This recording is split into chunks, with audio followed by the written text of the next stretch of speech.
हमारे आपसे प्रार्थना है, अपने पुरोहितों के पास, अपने गुरुजनों के पास बैठ कर के एक बार साल भर के जो सनातनी दिवस होते हैं उनके बारे में जानकारी लेके अपना जन्मदिन भूल जाइए, लेकिन उन वैदिक दिवसों को मत भूला कीजिए और उन पर जो क्रिया करनी चाहिए वो किया कीजिए।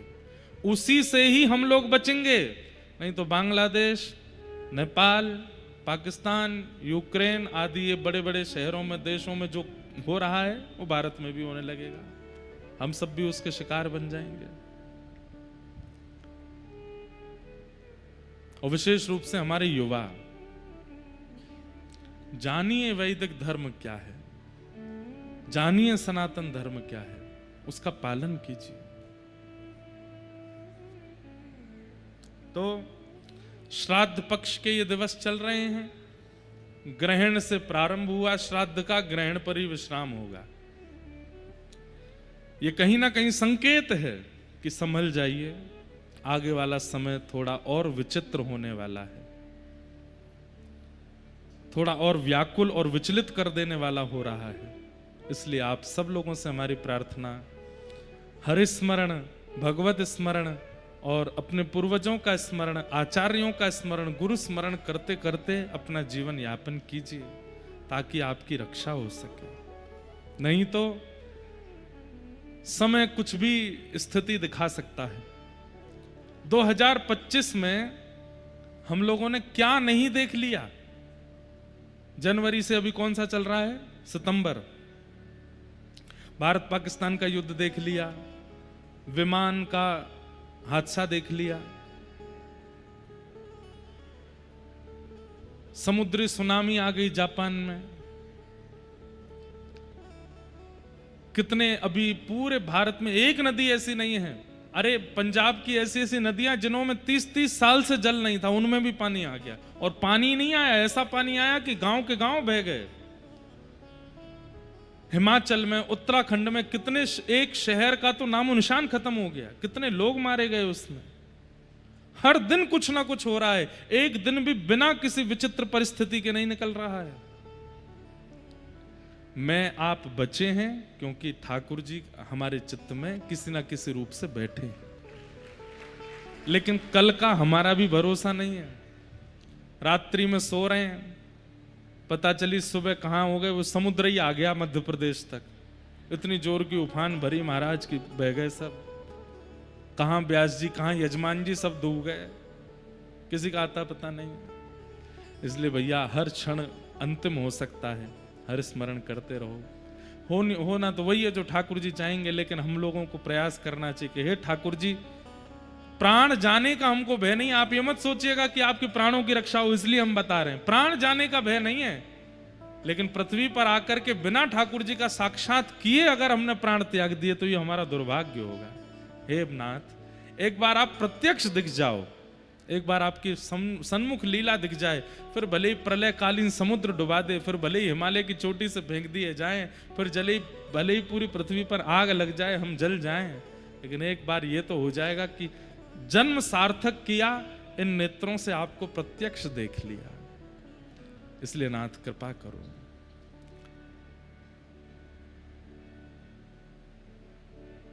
लक्ष्मण जी को जब शक्ति लगी ना, उसके बाद संजीवनी बूटी पिला करके जब उनके प्राणों की रक्षा हुई, तब किसी ने लक्ष्मण जी से प्रश्न किया कि हे लखनलाल जी, आप तो राम जी की सेवा में ऐसे तत्पर थे और इस भावना से गए थे कि आपके प्राण भी चले जाएं तो आप राम जी की रक्षा में रहेंगे, तो फिर प्राण जीवित हों इसकी इतनी अभिलाषा क्यों आपके चित्त में थी? तो लक्ष्मण जी एक बात कहते हैं, बोले मैं 14 वर्ष सोया नहीं, और 14 वर्ष तक न सोने का केवल एक कारण था कि अपने भैया राम जी के सिर पर मुझे अयोध्या का राज मुकुट देखना है, और उसको देखने से पूर्व यदि मेरे प्राण भी जा रहे हो तो मैं उनकी गुहार करूंगा कि अभी प्राण ना जाएं। एक सवैया जैसा गाया जाता है, कागा सब तन खाइयो, मेरो चुन चुन खइयो मांस, दो नैना मत खाइयो, मोहे पिया मिलन की आश। हे कागा, मेरे प्राण चले जाएं तो सब खा जाना, बस नेत्र मत खाना। क्यों? क्योंकि अंतिम श्वास तक भी एक उम्मीद है कि शायद ठाकुर जी आएंगे और मेरे नेत्रों को दिख जाएंगे। तो ये जो परिस्थिति पूरे विश्व में चल रही है, इससे रक्षा, प्राण बचे हमारे, वो प्राण बचा करके धन कमाना है, ऐश्वर्य कमाना, उसके लिए हम नहीं कह रहे हैं। प्राणों की रक्षा इसलिए हो कि एक बार राधारमण जी को सचल देख तो लें, उसके बाद भले प्रलय आ जाए, जो होना हो जाए, एक बार देख तो लें ठाकुर जी को, जिसके लिए इतनी कथाएं सुन रहे हैं, करा रहे हैं, कर रहे हैं। उन ठाकुर जी को देख तो लें एक बार। ऐसी भावना है। इसलिए भैया ये श्राद्ध पक्ष अभी चल रहे हैं, अपने अपने पितरों का स्मरण करके उचित रूप से, जैसे आपके कुल पुरोहित और प्रांत का नियम हो, मध्य प्रदेश के अलग नियम होते हैं, उत्तर प्रदेश के अलग हैं, दक्षिण के अलग हैं, तो जैसे प्रांतों के नियम हैं वैसे नियम से आप लोगों को अपने श्राद्ध कर्म और आदि आदि कर्मों को करना चाहिए। अभी सूर्य ग्रहण आएगा ना, उसके विषय में हम कल बता देंगे कथा में। आप सब लोग उसका फिर उसी रूप से विधिवत पालन कीजिएगा, क्या करना चाहिए क्या नहीं। चंद्र ग्रहण तो निकल गया, अब सूर्य ग्रहण आने वाले हैं, उसमें क्या क्या भाव करने से लाभ क्या होता है ये हम नहीं बताएंगे, हानि क्या होती है ये जरूर बताएंगे कि हानि क्या क्या होती है अगर नहीं करोगे तो। क्योंकि जैसे लाभ पता चल जाता है तो लोग बाग उसको ज्यादा लेते नहीं है सीरियसली। ठीक है, ये तो पुण्य ही पुण्य बताते रहते हैं, जब देखो कथावाचकों पर और कोई काम ही नहीं है, इससे ये पुण्य होता है, इससे पुण्य होता है। तो हमने अपनी भाषा बदल ली है कि हम लाभ नहीं बताएंगे, हम हानि बताएंगे कि अगर ग्रहण काल में कोई व्यक्ति चूक जाता है तो उसकी हानि क्या होती है।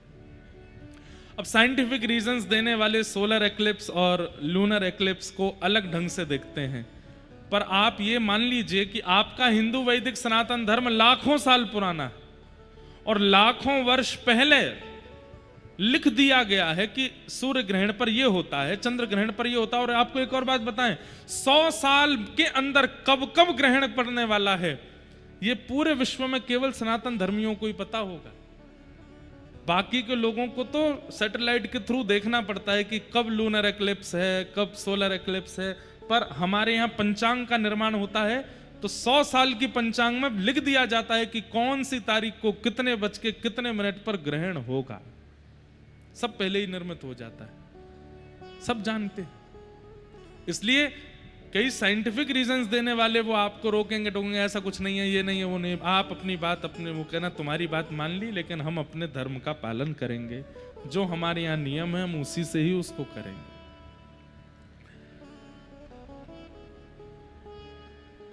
कल हम आप सब लोगों ने भागवत जी के महात्म का श्रवण परसों किया, कल 3 मंगलाचरणों पर चर्चा हुई। अब आज आगे की कथा में हम लोग प्रवेश करते हैं। 88,000 सौनकादि ऋषि नैमिषारण्य क्षेत्र में मानव कल्याण के लिए यज्ञ कर रहे थे, लेकिन यज्ञ से उनको कल्याण होगा ऐसा अनुभव नहीं हो रहा था। एक बात हम आपको बताएं, सत्संग करने वाले व्यक्ति को आभास होने लगता है, पूर्वाभास। पूर्वाभास किसको कहते हैं? जैसे आप कुछ क्रिया करने जा रहे हो, उससे पहले ही आपको आभास हो जाएगा कि इस क्रिया से लाभ होगा कि हानि होगी। ये सत्संगी व्यक्ति के साथ में होता है। जो व्यक्ति सत्संग नहीं करता ना, उसको आभास नहीं होता, वो बस करने लगता है और फिर हानि जब हो जाती है फिर रोता है। लेकिन अत्यंत सत्संगी व्यक्ति, नित्य तिलक लगाने वाला, नित्य हरिस्मरण करने वाला, नित्य गुरु आराधन करने वाला, नित्य भगवत आराधन करने वाला और सत्संग श्रवण करने वाला, कर्म भी करता है पर सत्संग भी सुनता है, ऐसे व्यक्ति को सत्संग करते करते करते करते पूर्वाभास होने लगता है।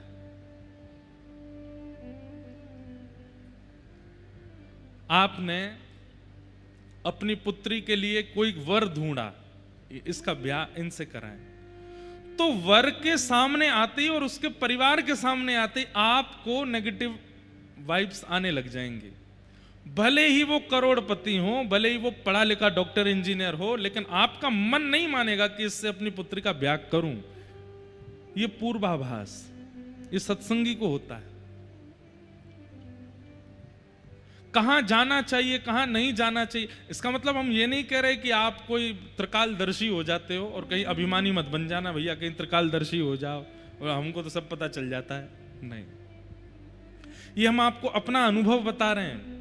कथा करते करते अभी हमको 10 वर्ष ही हुए हैं, ज्यादा समय नहीं हुआ। 10 वर्षों में कथा की कृपा से बहुत कुछ अनुभव किया जीवन में, और उसमें एक अनुभव यह भी है, पूर्वाभास। हमें खरगोन में घटने वाली कई घटनाओं का पूर्वाभास हो जाता है। जगन्नाथपुरी में कथा होगी, वहां क्या क्या होने वाला होगा, उस ऐसा नहीं, सब कुछ बहुत छोटा छोटा।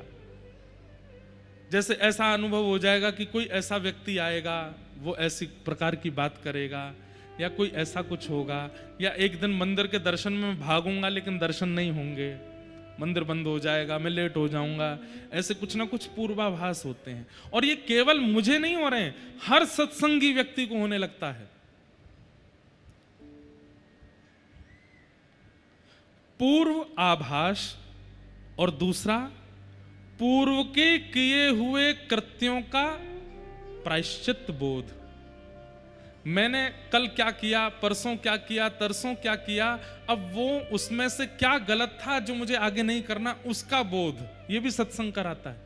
गैर सत्संगी व्यक्ति परसों क्या किया भूल और जाता उसको, अच्छा तुमको बुरा लग गया था मेरी बात का, उसको पता ही नहीं रहता। लेकिन सत्संगी व्यक्ति को पता होता है कि मेरी किसी बात से किसी को पीड़ा हुई थी, आगे से मुझे ऐसा नहीं बोलना।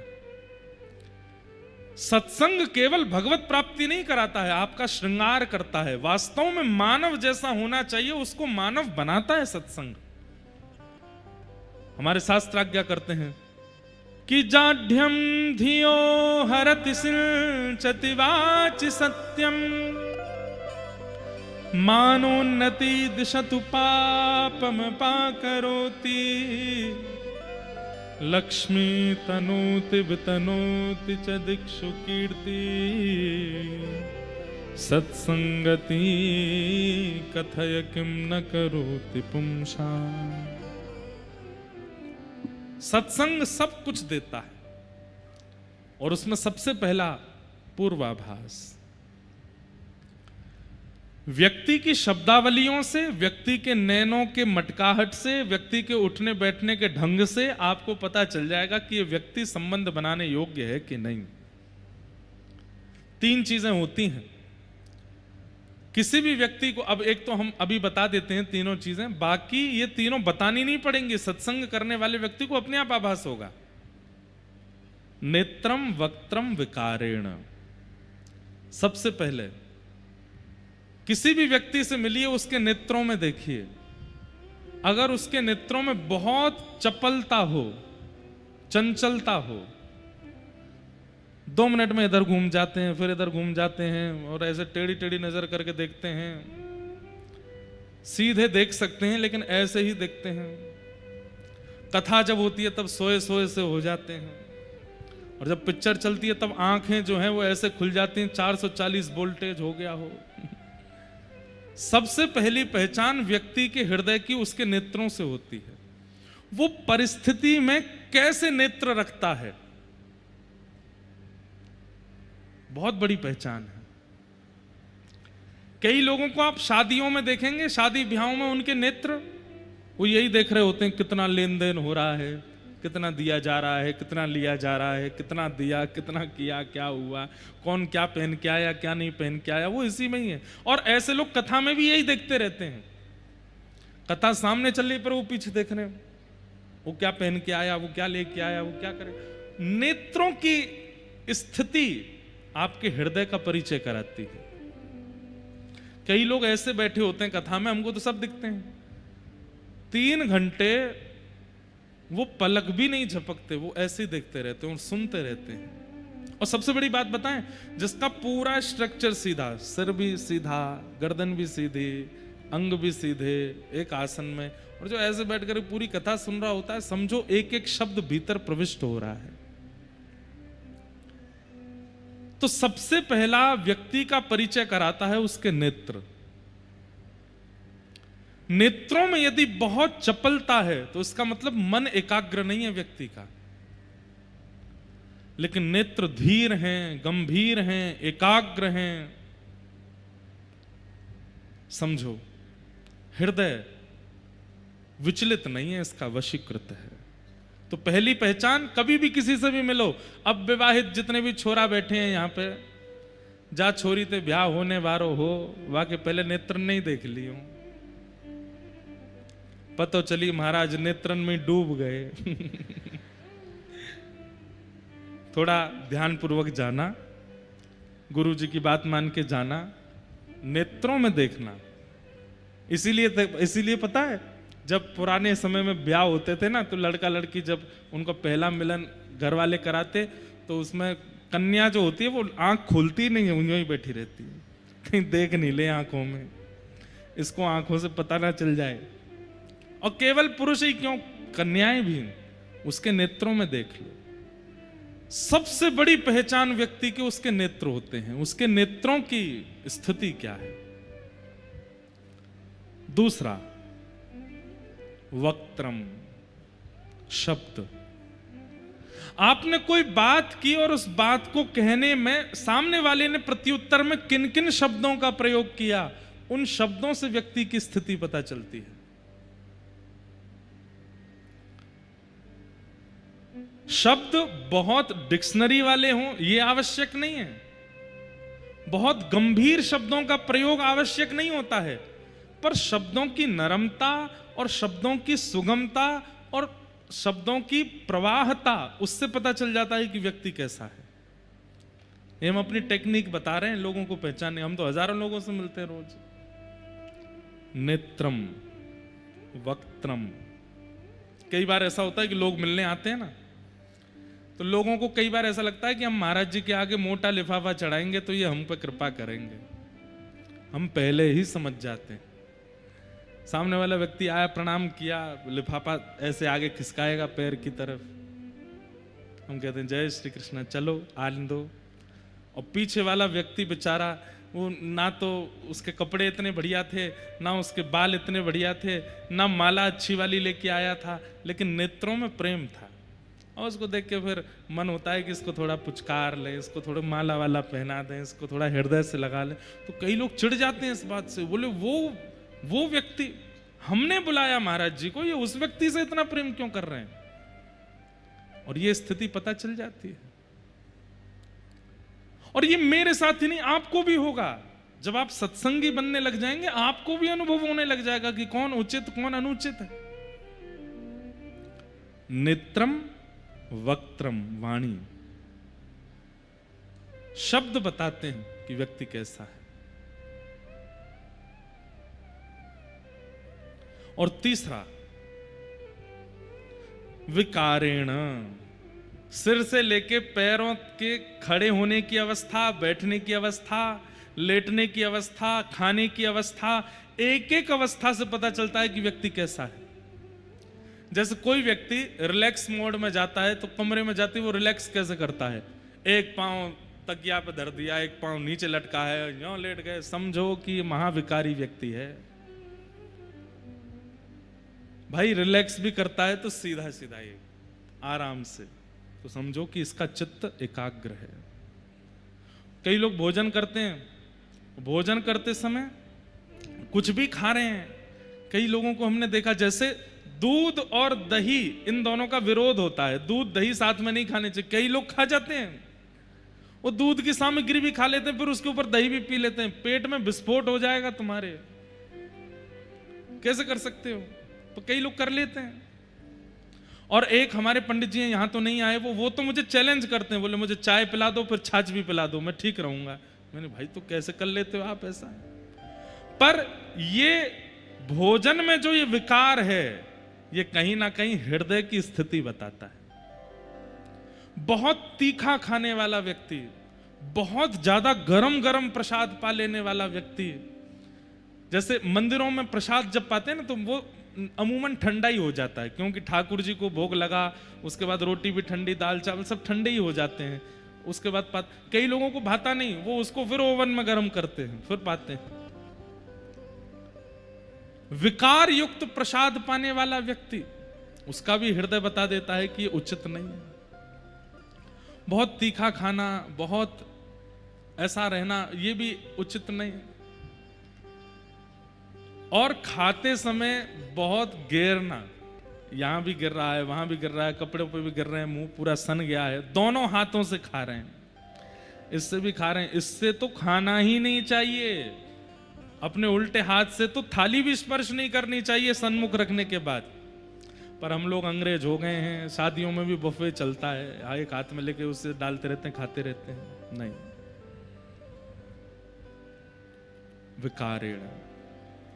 आप आराम कैसे करते हो, आप भोजन कैसे करते हो, आप एकांत में बैठते कैसे हो, आप लेटते कैसे हो, सोते कैसे हो, स्नान कैसे करते हो, एक एक प्रक्रिया आपके हृदय की गति बताती है।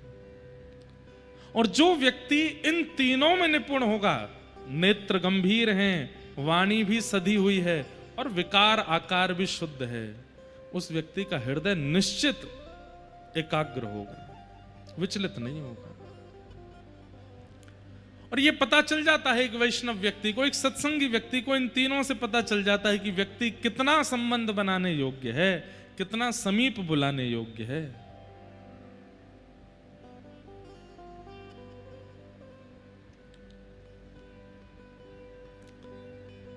सत्संग पूर्वाभास करा देता है, व्यक्ति का परिचय करा देता है, अनुभव कराने लगता है, क्या, कहां, कैसे, क्या घटना घटने वाली है। ऐसे ही 88,000 सोनकादि ऋषियों को यज्ञ कर रहे हैं, पर यज्ञ में आहुति डालते डालते उन्हें ही अनुभव हो रहा है कि हम जिस कारण से यज्ञ कर रहे हैं वो सफल होगा नहीं। इसीलिए मध्य में ही उन्होंने यज्ञ को रोक दिया। और तभी वहां परम विद्वान श्री सूत जी का आगमन हुआ और सूत जी से सौनकादि ऋषियों ने प्रश्न किया, मानव कल्याण कैसे होगा। इसके प्रति हमारे 6 प्रश्न हैं। किम श्रेय शास्त्र सारः क स्व अवतार प्रयोजनम, किम कर्म के अवतारश्च धर्म कम शरणम गतः। इन 6 प्रश्नों के कृपा कर हमें उत्तर दीजिए। कौन कौन से प्रश्न हैं? सबसे पहला, किम श्रेय, भगवान के अवतार का श्रेय किसको जाता है? ठाकुर जी रावण को मारने आए थे कि कुब्जा को दर्शन देने आए थे? ठाकुर जी कंस वध करने के लिए आए थे कि वहां सबरी के बेर खाने आए थे? सीधी बात, राक्षसों के लिए भगवान आते हैं कि भक्तों के लिए आते हैं? भगवान के अवतार का श्रेय किसको जाता है? पहला प्रश्न। वाल्मीकि रामायण में एक बहुत सुंदर प्रसंग आता है। जब विभीषण शरणागति के लिए आए तो भगवान ने विभीषण को देख करके एकांत में जाकर के सारे अपने बानरों की और जो भी थे साथ में सबको बुला करके एक मीटिंग की। और राम जी ने सबसे पूछा, बताइए विभीषण शरण में आया है, इसको लेना चाहिए कि नहीं? सब अपना अपना मत रख रहे थे, ले लीजिए, कोई कह रहा था मत लीजिए, कोई कह रहा था ले लीजिए। तभी भगवान ने, राम जी ने बानर राज सुग्रीव से पूछा, बोले सुग्रीव जी आप अपना अंतिम निर्णय सुनाइए, आपका निर्णय जो होगा हम वही करेंगे। तो सुग्रीव जी को थोड़ा सा मान हो गया, बोले राम जी सबके सामने कह रहे हैं, मैं जो कहूंगा वो करेंगे। तो सुग्रीव जी बड़ी विद्वत्ता से बोलने लगे, बोले देखिए भगवान है तो रावण का भाई, एक ही नगर में रहे हैं, एक ही सन्निधि में रहे हैं, संग दोष विभीषण के अंदर भी आया तो होगा। भले ही ये महात्मा बंदा घूम रहा है, लेकिन रावण की संगति का असर इस पर हुआ तो होगा। इसलिए मेरी ऐसी इच्छा है कि आप इसको स्वीकार मत कीजिए। लेकिन राम जी तो बड़े कौतुकी हैं, ठाकुर जी कब क्या कर दें कोई पता थोड़ी है। सबके सामने सुग्रीव जी से अंतिम निर्णय बुलवा दिया और बाहर जाकर के विभीषण को स्वीकार कर लिया। ये बात देख करके सुग्रीव को बहुत बुरा लगा, बोले कि मुझसे भीतर क्यों बुलवा दिया, फिर मेरा निर्णय सुना ही क्यों इन्होंने, और मुझे सबके सामने बोलने पर मजबूर क्यों किया जब इनको अपने मन की करनी थी तो। और उस समय सुग्रीव ने मन में विचार किया, ये अकेले ही सीता जी की खोज कर लें, मैं तो सारे बानरों को लेकर के वापस चला जाऊंगा। तब वहां वाल्मीकि रामायण में राम जी थोड़े गुस्सा हो गए। और सुग्रीव से कहते हैं इधर आओ, क्या सोच रहे हो आप अपने मन में? सुग्रीव बोले नहीं कुछ भी तो नहीं। बोले नहीं, तुमने मन में यह सोचा कि हम अकेले सीता जी की खोज कर लें? देखिए सुग्रीव जी, अगर आप ये विचार कर रहे हैं कि आपके बिना ये संभव नहीं है तो भूल जाइएगा। रावण को मारने के लिए लंका जाना हमारा अनिवार्य नहीं है। यहीं बैठे बैठे एक तिनका उठा करके अगर बीच से उसको विदीर्ण कर देंगे तो वहां बैठा बैठा रावण मर जाएगा। जितनी देर में लक्ष्मण अपने पलक झपकते हैं इतनी देर भी नहीं लगेगी हमको रावण को मारने में। ये सारी लीला तो केवल अपने भक्तों को सुख देने के लिए हम कर रहे हैं। अरे एक कथा सुनाते हैं आपको। रावण की भगवान श्री राम से शत्रुता एक जन्म की नहीं है, एक पीढ़ी की नहीं, अनेक पीढ़ियों की है। प्रभु श्री राम किस वंश में प्रकट हुए? जोर से बोलो, कौन सा वंश? रघुवंश। वैसे देखा जाए तो सूर्यवंश। सूर्यवंश में एक राजा हुए जिनका नाम था रघु, और उन रघु राजा के प्रताप से ठाकुर जी इतने प्रसन्न हो गए कि ठाकुर जी ने उस पूरे वंश का नाम ही रघुवंश कर दिया। और ठाकुर जी ने दूसरा वचन ये दिया कि इस वंश में मैं भी अवतार लूंगा, क्योंकि रघु महाराज इतने प्रतापी हुए। कैसा प्रताप था रघु जी का? तो कथा आती है कि रावण ने पूरे विश्व पर दिग्विजय कर ली। सब लोग इधर देखिए, ध्यान से सुनिए। रावण ने पूरे विश्व पर दिग्विजय कर ली, सारे बड़े बड़े पराक्रमियों को हरा दिया। अरे विश्व की बात तो छोड़िए, स्वर्ग लोक पर भी दिग्विजय कर ली थी। कुबेर आदि सब रावण के यहां हाथ जोड़ करके खड़े रहते थे। तब रावण अपने मंत्रियों से कहता है, पूरे विश्व में, तीनों लोकों में अब मुझसे ज्यादा प्रतापी कोई बचा नहीं है। तभी एक मंत्री बोलते हैं, बोले महाराज एक व्यक्ति है। बोले कौन?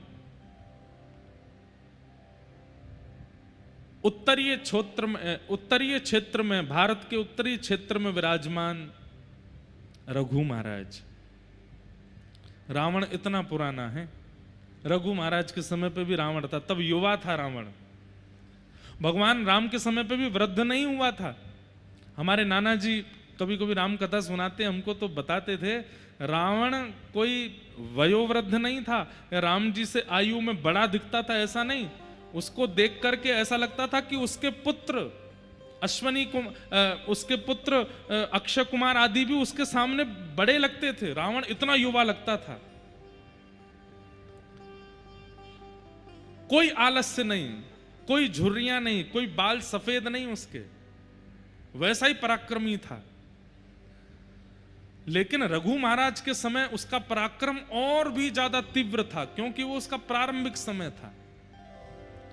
तो किसी मंत्री ने कहा कि महाराज अभी उत्तर भारत में रघु महाराज हैं, सरजू जी के तट पर विराजमान हैं, अगर उनको आपने हरा दिया तो आपकी जय जय हो जाएगी सब जगह।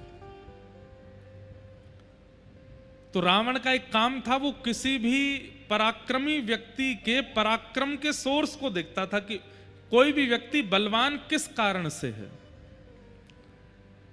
तो रघु महाराज के पराक्रम का कारण था उनकी पतिव्रता पत्नी। रघु महाराज की पत्नी ऐसी पतिव्रता नारी थी कि रघु महाराज के अलावा किसी भी पुरुष को उन्होंने दर्शन किया, या तो भाई रूप में देखा, या पुत्र रूप में देखा, या पति रूप या पिता रूप में देखा। पति रूप में तो केवल वो रघु का ही दर्शन करते थे। और भी कई जो पातिव्रता नारी के नियम होते हैं सबका पालन वो करती थी। तो रावण ने मन में विचार किया कि अब मुझे उत्तर भारत जाना चाहिए और रघु महाराज को हराने का प्रयास करना चाहिए। तो रावण उत्तर भारत गया और सरजू जी के तट पर बैठे हुए रघु महाराज के चरणों में जाकर के रावण ने पहले प्रणाम किया और प्रणाम करके कहा, महाराज मैं आपका शिष्य बनना चाहता हूं, आप कृपा करके मुझे पराक्रम बल का अनुभव कराइए। तो रघु महाराज बोले, पहले संध्या वंदन करो, हमारे साथ बैठ जाओ। तो संध्या करने लगे, गायत्री संध्या सरजू जी के तट पर। रावण भी ब्राह्मण तो था ही, संध्या वंदन जानता ही था, बैठ करके संध्या कर रहे थे। तो संध्या के समय एक अघमर्षण का जल होता है, हर ब्राह्मण संध्या करते हैं तो हाथ में जल लेकर के अघमर्षण के जल में ऐसे श्वास छोड़ी जाती है, और अघमर्षण का जल जो होता है वो ऐसे भुजा उठा के पीछे डाला जाता है या इधर से पीछे फेंकते हैं।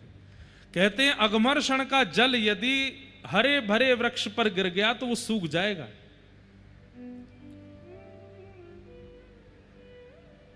रघु महाराज जब अघमर्षण का जल हाथ में लेकर के बैठे थे तभी उनके चिंतन में आया कि दक्षिण भारत में कोई एक गरीब ब्राह्मण है, उसके पास एक गैया है और उसके गाय के ऊपर एक शेर ने आक्रमण कर दिया है, और वो ब्राह्मण विचलित होकर के गुहार कर रहा है, प्रार्थना कर रहा है, मेरी गैया को बचा लो, मेरी गैया को बचा लो, मेरे भोजन का कारण केवल ये गाय है, इसकी रक्षा कर लो। लेकिन कोई भी रक्षा नहीं कर पा रहा था। तब उस ब्राह्मण ने दक्षिण भारत में बैठे बैठे मन में विचार किया कि अगर रघु महाराज यहाँ होते तो मेरी गाय की रक्षा करते। उसके विचार करते ही यहाँ पर संध्या काल के समय रघु महाराज के मन में वो दृश्य दिखने लगा, और जैसे दृश्य दिखा तो रघु महाराज बोले अब दक्षिण कैसे जाऊं मैं उसकी गाय बचाने। तो उन्होंने तुरंत अघमर्षण का जल लिया और भुजा उठा करके जैसे ही पीछे डाला, उस सिंह का आवाहन करके अयोध्या में अघमर्षण जल फेंका गया और दक्षिण में उस सिंह की मृत्यु हो गई और गाय की रक्षा हो गई। बगल में बैठा रावण क्या कर रहा था, वो इनके मन में प्रवेश करके मन में क्या चल रहा है वो सब देख रहा था। तो रावण ने इस दृश्य का दर्शन कर लिया। रावण ने तुरंत संध्या पूरी होते ही कहा, आपने यहां बैठे बैठे उसकी गाय की रक्षा कर ली, ये तो अद्भुत है, आप कैसे कर लेते हैं ये। रघु महाराज बोले कुछ दिन रहो, सिखाएंगे तुमको भी। रावण सीखने लगा, शिष्यत्व ग्रहण कर लिया रघु महाराज का। कुछ दिन बाद रावण ने प्रार्थना की, बोले भगवान आप कृपा कीजिए, हमारी लंका नगरी दर्शन करने के लिए मेरी लंका में एक बार चरण पधरा दीजिए। रघु महाराज ने तुरंत एक सीख उठाई और सीख उठा करके सरजू जी के तट पर बैठे बैठे ही पूरा नक्शा बना दिया और कहा ये तुम्हारी लंका है। बोले जी ये उत्तर द्वार है, ये दक्षिण द्वार है, ये पूर्व द्वार है, ये पश्चिम द्वार है, यहां तुम्हारी पत्नी का कक्ष है, यहां तुम्हारा भाई कुंभकर्ण सोया है, यहां तुम्हारे भाई विभीषण रहते हैं, यहां तुम्हारे बच्चे रहते हैं, ये रहते हैं, वो रहते हैं। देखते ही बोले आप गए लंका? बोले मैं कभी नहीं गया। बोले आपको कैसे पता? ये तक बता दिया कहां कौन सा वृक्ष है और उस वृक्ष में कैसे पुष्प लगे हैं, कैसे फल लगे हैं। अयोध्या में बैठे बैठे रघु महाराज ने पूरी लंका दिखा दी रावण को।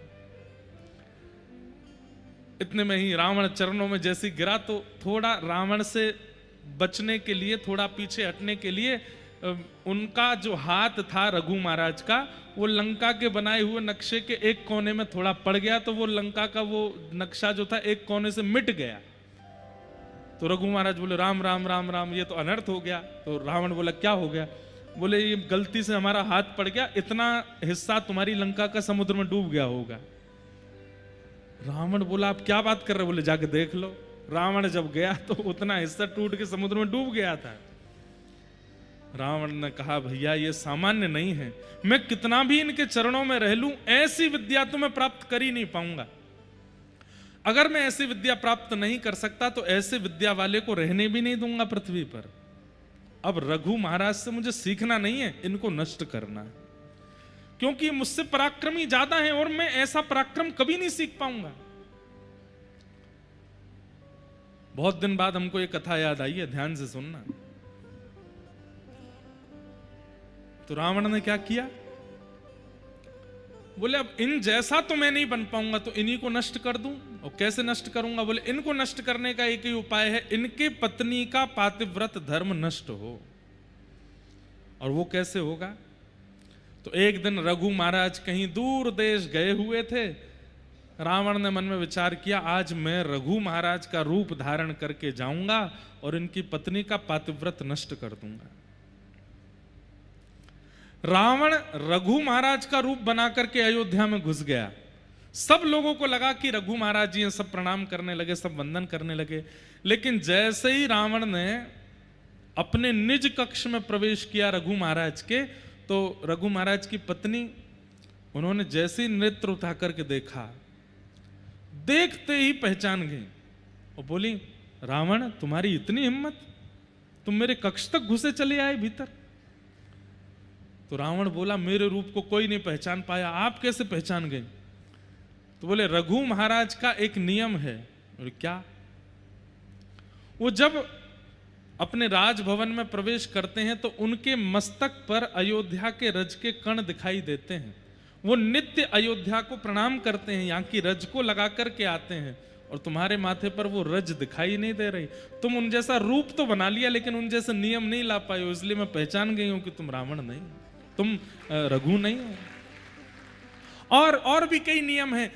रघु महाराज जब कक्ष में आते हैं तो वो सीधा मुझसे बात नहीं करने लगते, उनका एक नियम है, उनका एक शिष्टाचार है, वो तो तुम सीख नहीं पाए। केवल रूप बनाने से कोई रघु महाराज थोड़ी हो जाएगा। तुरंत आज्ञा कर दी, बोले इसको बंदी बना लो। बंदी बना लिया। रघु महाराज आए तो पत्नी ने सारा सत्य वृत्तांत बताया। बोले, आपका शिष्य बना घूमता है, आपका रूप बना करके मेरा पातिव्रत नष्ट करने आया था। तब रघु महाराज ने तुरंत एक बाण संधान किया और कहा, रावण आज तेरा वध मैं करूंगा। इतने में ही ब्रह्मा जी प्रकट हो गए, क्योंकि रावण ब्रह्मा जी की खूब उपासना कर चुका था, शंकर जी की उपासना, देवताओं की खूब उपासना उसने करी थी। ब्रह्मा जी प्रकट हो गए, प्रकट होकर के कहा, हे महाराज आप कृपा करो, इसका वध मत कीजिए। बोले, क्यों नहीं करूं, आप क्यों इसका बचाव करने आए हैं? ऐसे राक्षसों को क्यों चाहते हैं कि आप जीवित रहें? तब ब्रह्मा जी ने कान में बताया, क्योंकि भगवान ने संकल्प लिया है कि वे आपके वंश में अवतार लेंगे और वे आपके वंश को सुशोभित करेंगे अवतार धारण करके, और अवतार धारण करके वे ही इस राक्षस का वध करेंगे। कृपा करके आप इसको मत मारिए। रघु महाराज बोले, अब तो बाण चढ़ गया, अब तो हमने संकल्प ले लिया। पहले ऐसे नहीं होता था कि गोली भरी और जिसको मन था कर दिया। पहले ऐसा था कि जिस पर बाण चलाना है धर्म युद्धों में, वहां संकल्प आदि लेकर के, गोत्र आदि बोल करके तब बाण छोड़ते थे। बोले, सामने वाले का गोत्र क्या है वो पता होना चाहिए, तभी बाण छोड़ा जाता था। तो बाण पर सब गोत्र आदि सब अंकित हो गए। तो बोले, अभी रावण को ही मारेंगे और रावण के प्राण इसी बाण से जाएंगे। अब मैं इस बाण को वापस कैसे ले सकता हूं? तो ब्रह्मा जी बोले, आप इस बाण को मुझे दे दीजिए। जब कालांतर में प्रभु श्री राम आपके वंश में आएंगे, यही बाण उनको दे दिया जाएगा, इसी से वो इसको मारेंगे और इसी से उसका वध होगा। इसलिए कईयों ने प्रश्न किया, बोले राम जी ने 32 बाण मारे, 33 बाण मारे, 50 बाण मारे, रावण क्यों नहीं मरा? क्योंकि उसके प्राण जिस बाण में थे वो बाण अंत में आकर के मिला। फिर नाभि तो बहाना बना, और नाभि का भी एक प्रमाण है कि नाभि में मारना है तभी, पर वास्तविकता यह है कि इसके बीच की एक कथा और है। जब राम जी ने अनेक बाण मारे और रावण नहीं मरा, तब विभीषण जी ने बताया, पहली बात तो ये बताई कि नाभि में मारो, दूसरी बात बताई, बोले प्रभु इन बाणों से नहीं मरेगा ये, क्योंकि इसके प्राण तो पहले ही एक बाण पर आपके पूर्वज रघु महाराज ने लिख दिए थे, और वो बाण इस वक्त ब्रह्मा जी के पास है। तुरंत राम जी ने ब्रह्मा जी का आह्वान किया तो ब्रह्मा जी ने तुरंत बता दिया, बोले महाराज मेरे पास नहीं है। बोले, जब मैंने रघु महाराज से बाण ले लिया था तो रावण ने देख लिया था, रावण को पता था कि मेरे प्राण इन्हीं बाणों में हैं, तो रावण ने खूब घनघोर तपस्या करके मुझे प्रसन्न करके वरदान मांगा। तो मैंने कहा वरदान मांगो, तो इसने वरदान में वही मांगा कि वो बाण मुझे दे दो जिसमें मेरे प्राण हैं। राम जी बोले, तुमने दे दिया होगा। बोले, प्रभु मैं भूल गया था कि वो बाण मांग सकता है। बोले, फिर क्या हुआ? बोले, वो बाण ले जाकर के इसने लंका में कहीं छुपाया है, अब वो नहीं पता कहां है। राम जी चिंता में बैठे, बोले रावण मर नहीं रहा है, इसका तो एक बाण में प्राण है। हनुमान जी महाराज आए, बोले भगवान कितना भी बड़ा राक्षस हो, कितना भी बड़ा धनवान व्यक्ति हो, कितना भी बड़ा बुद्धिमान व्यक्ति हो, वो अपनी गोपनीय से गोपनीय चीज किसी को नहीं बताता सिवाय अपनी पत्नी के। अपनी पत्नी को जरूर बताता है, और विशेष रूप से तब जब पत्नी भोली हो, सीधी हो, पत्नी को जरूर बताया था, देखो इतना लाख रुपया यहाँ रखा है, इतना करोड़ उधर रखा है, कल को मुझे कुछ हो जाए तो तुम ले लगे बच्चों का पालन पोषण कर लेना। बोले महाराज ये बात किसने कही? हनुमान जी, इसीलिए तो वो बुद्धिमान हैं। हनुमान जी महाराज की बुद्धि की पराकाष्ठा हनुमान चालीसा में सब बोलते हैं। उनसे बुद्धि विवेक की कामना हम लोग करते हैं, उन जैसा बुद्धिमान कौन होगा? उन्होंने कहा, बोले प्रभु हो ना हो, रावण पूरी लंका में अपने प्राण जिसमें बसे होंगे वो कहीं और नहीं, अपनी पत्नी के पास ही कहीं रखा होगा, आप कृपा करें तो मैं जाके लेके आऊं। बोले जाओ।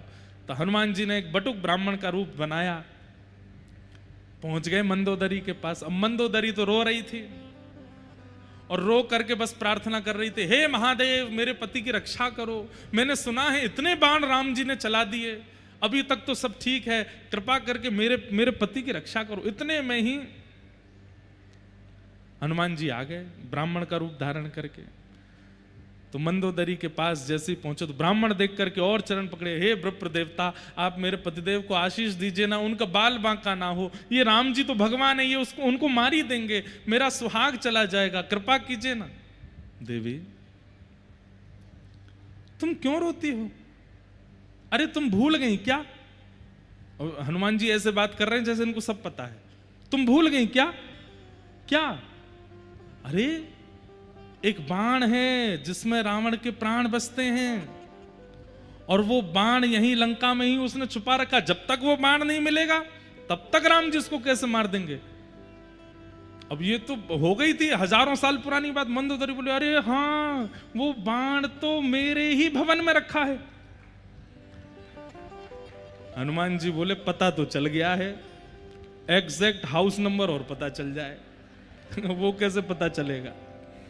तो हनुमान जी ने एक तकनीक बताई, बोले सुनो देवी, बाण तुम्हारे भवन में है, ये बात बस मैं और तुम जानते हैं, लेकिन देवी अगर तुम चाहती हो कि रावण की रक्षा हो, अपने उस भवन में जाओ, पुष्प अक्षत चंदन माला लेकर के जाओ और जहां पर वो बाण रखा है वहां पर पुष्प चढ़ा देना, अक्षत चढ़ा देना, आरती कर देना, और जब तक ये युद्ध चल रहा है उस स्थान का पूजन करती ही रहना। एक भी क्षण के लिए वो पुष्प अक्षत चंदन से विहीन नहीं होना चाहिए स्थान, नहीं तो कोई भी उस बाण का वहां से हरण कर लेगा। और मंदोदरी बोली, मैं अभी जाती हूं।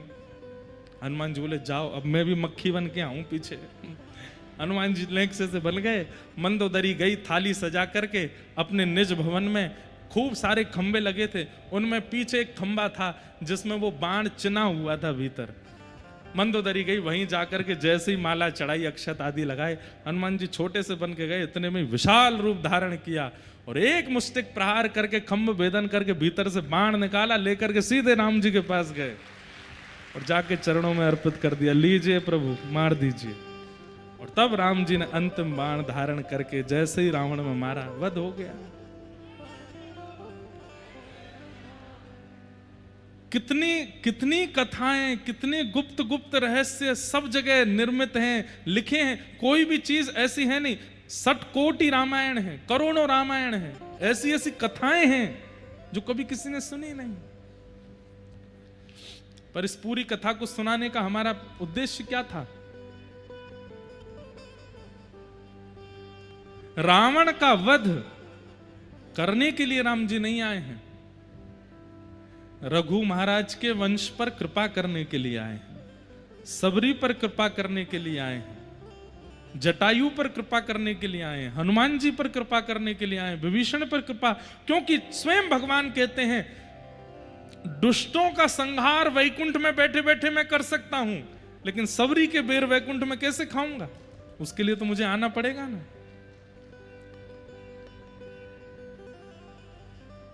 भाई किसी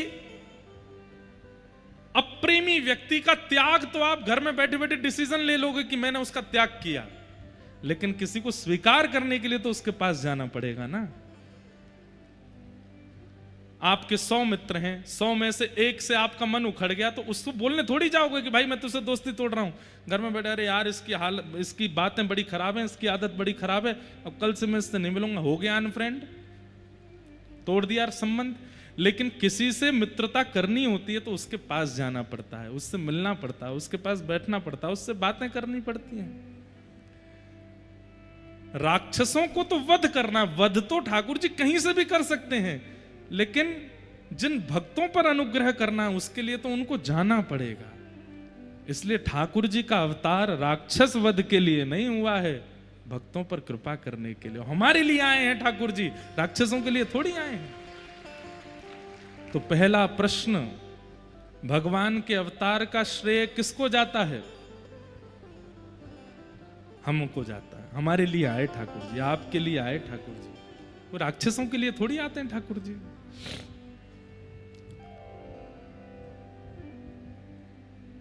भक्तों के लिए आते हैं। ठाकुर जी को वैष्णव बहुत प्रिय लगते हैं, भक्त बहुत प्रिय लगते हैं। उनको भजने वाले जो भी हैं उनसे ठाकुर जी का बहुत स्नेह है, बहुत प्रेम है।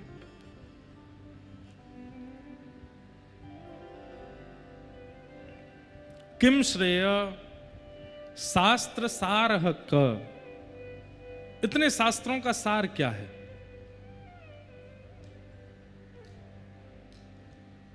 सार श्रीमद् भागवत है। हमारे हिंदू वैदिक सनातन धर्म में अनेक शास्त्र हैं, पर अगर सार की बात करेंगे तो सार क्या है? श्रीमद् भागवत सार है। आप भागवत जी की कथा सुन रहे हैं तो आपने चारों वेदों के सूत्र भी सुन लिए, आपने मीमांसाओं की बातें भी सुन ली, आपने उपनिषद भी सुन लिए, आपने अन्य पुराण भी सुन लिए, आपने राम कथा भी सुन, सबका सार है भागवत जी में। 18,000 श्लोकों में सब कुछ समाहित कर दिया है वेद व्यास जी महाराज ने। इसलिए भागवत जी का श्रवण संपूर्ण वेद वेदांत उपनिषदों का श्रवण है। कई बार ऐसा होता है, कई लोग कहते महाराज जी उस पुराण में ऐसा लिखा है, उस पुराण में ऐसा लिखा है, वहां ऐसा लिखा है, वहां ऐसा लिखा है, क्या माने? आप ऐसा बता रहे हैं। भैया देखो, सुनो सबकी पर मानो भागवत जी की। श्रीमद् भागवत अंतिम रचना है व्यास जी की। इसका मतलब क्या है? सबका सार यहां पर समाहित कर दिया है वेद व्यास जी महाराज ने।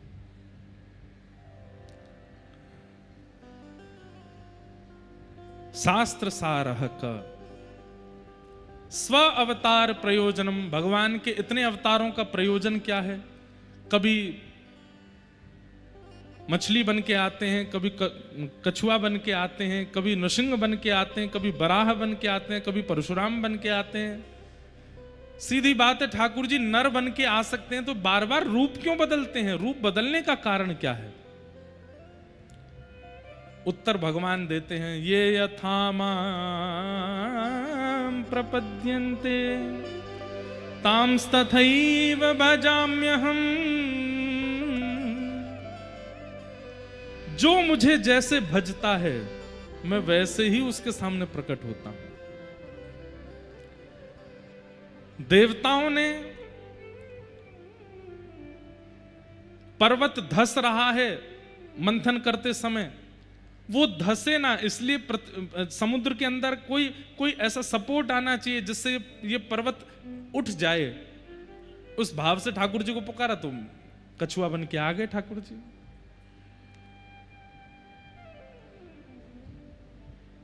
हिरण्यकश्यप के द्वारा किए गए उत्पीड़ना को देखकर के भगवान सिन्न बन रहे थे, लेकिन प्रहलाद की कोमलता को देखकर के भगवान नर बन रहे थे। इसलिए दोनों के लिए ठाकुर जी आए।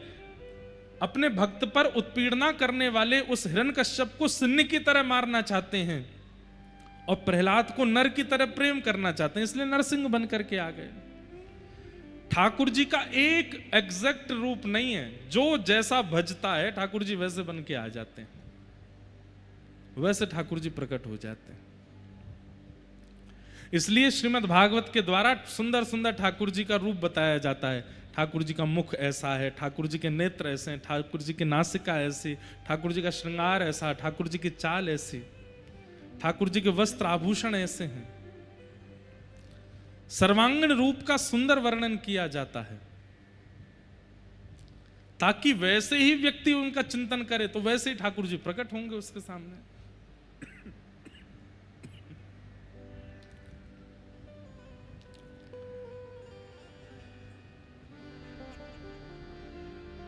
ठाकुर जी का रूप अति सुंदर है।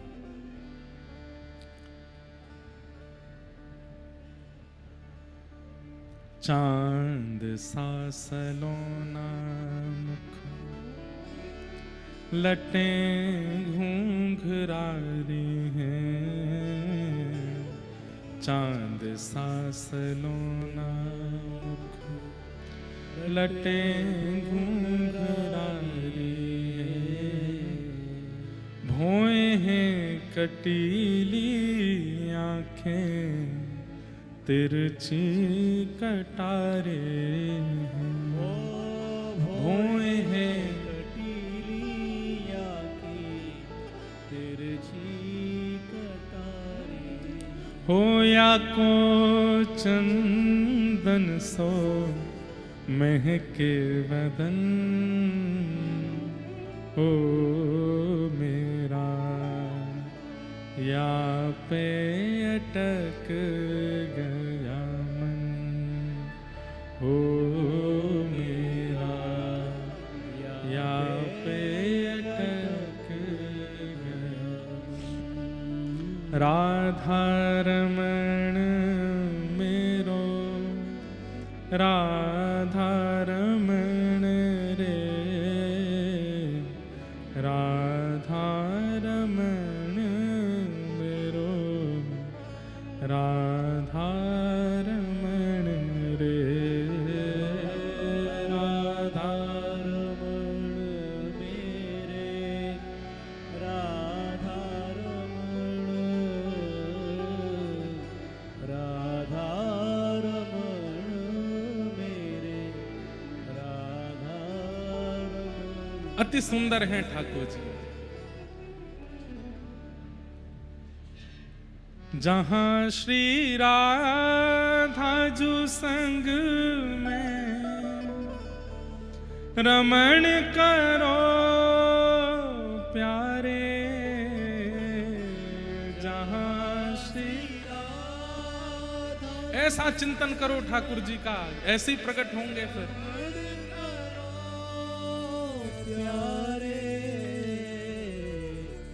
वो यमुना जी का किनारा, वो कुंज है प्यारे, वहीं पे हमको बसा लो, तो कोई बात बने तेरे बगैर सवरिया, जिया नहीं जाए। तुम आके बाह पकड़ लो, तो कोई बात बने तेरे बगैर सवरिया, जिया नहीं जाए। तुम आके बाह बहुत सुंदर बात।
हे ठाकुर जी, आप नृसिंह भी बन के आए हैं, बराह भी बन के आए हैं, कूर्मी भी बन के आए हैं, मत्स्य भी बन के आए हैं, पर हमारे चिंतन में तो एक ही छवि है। कौन सी?